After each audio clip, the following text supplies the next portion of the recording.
اعتراض نمبر 8، ہمارا موقف کہ یزید فاسق اور فاجر تھا، اس پر جو اعتراضات کیے جاتے ہیں کہ اعتراض یہ کیا جاتا ہے کہ عبداللہ بن عمر رضی اللہ عنہما حضرت حسین رضی اللہ عنہ کی شہادت کا ذمہ دار اہل عراق کو سمجھتے تھے، نہ کہ یزید کو، اس لیے تو حسین رضی اللہ عنہ کے قتل کا اور شہادت کا ذمہ دار یزید کو ٹھہرانا درست نہیں۔ دلیل کیا ہے؟ امام ابو عبداللہ محمد بن اسماعیل بخاری رحمہ اللہ، وفات 256 ہجری، صحیح بخاری حدیث نمبر 5994، کہتے ہیں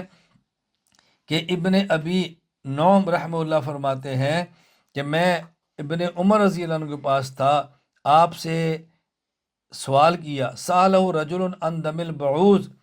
مچھر کے خون کے بارے میں، یعنی حالت حرام میں کوئی مچھر کو مار دے تو اس کا حکم کیا، کفارے میں کیا دیں؟ فرمایا ممن انتا، تو کہاں سے آیا؟ اس نے کہا من اہل العراق،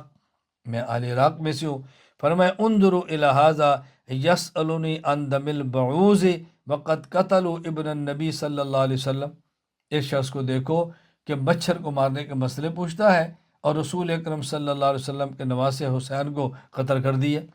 یعنی اللہ کے نبی کے نواسے کو قتل کرتے شرم نہیں آتی اور مچھر کے مارنے کے مسئلے پوچھ رہے۔ وسمعت النبی صلی اللہ علیہ وسلم یقول ہما ریحانتای من الدنیا، آپ نے فرمایا یہ تو میرے دنیا میں مہکتے ہوئے حسن حسین پھول ہے۔ اب اس سے ثابت ہوا کہ عبداللہ بن عمر یزید کو نہیں بلکہ وہ اہل عراق کو قتل حسین کا ذمہ دار سمجھتے تھے۔ دیکھیں یہ بات بڑی آسان اور واضح ہے کہ یزید تو حاکم تھا، فوج عراقی تھی، حضرت حسین عبداللہ بن عمر یہ نہیں کہ یزید کو قتل حسین کے ذمہ دار نہیں کہہ رہے، وہ فوجی کو کہہ رہے تھے، عراقیوں کے، کہ تم یزید کی فوج میں شامل ہو کے حضرت حسین کو قتل کر رہے ہو اور مسئلے پوچھتے ہو خون کے، اور خون بھی کس کا؟